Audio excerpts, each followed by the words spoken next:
औज़ु बिल्लाहि मिनश्शैतानिर्रजीम बिस्मिल्लाहिर्रहमानिर्रहीम। अस्सलाम वालेकुम दोस्तों, आज के व्लॉग का आगाज़ करते हैं। आज का व्लॉग कुछ यूँ है कि पाकिस्तान में एक इस्लामी चैनल है जिसका नाम है जी साजू टीवी। माशाल्लाह आज उसके 1 मिलियन सब्सक्राइबर पूरे हो चुके हैं।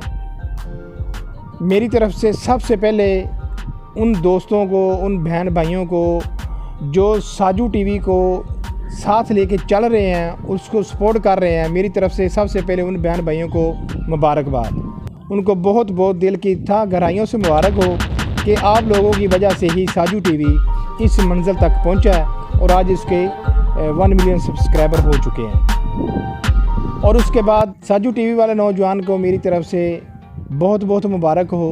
अल्लाह पाक साजू टीवी को दिन दुगनी और रात चुगनी तरक्की अता करे। उसके साथ जितने भी सब्सक्राइबर हैं, जितने बहन भाई हैं जो इसको साथ लेके चल रहे हैं, उनको भी दिन दुगनी और रात चुगनी तरक्की अता करे। और ख़ास तौर पे जो लोग, जो बहन भाई, बच्चे, बुज़ुर्ग जो बीमार हैं, अल्लाह पाक उनको सेहत याब करे। और जिनके पास औलाद नहीं है, अल्लाह पाक उनको नेक और साले औलाद अता करे। बस मेरी वीडियो इतनी थी आज। इतना ही व्लॉग था साजू टीवी के लिए और आप सब दोस्तों के लिए। आप सब से इजाज़त चाहूँगा। ओके जी, अल्लाह हाफ़िज़, बाय बाय।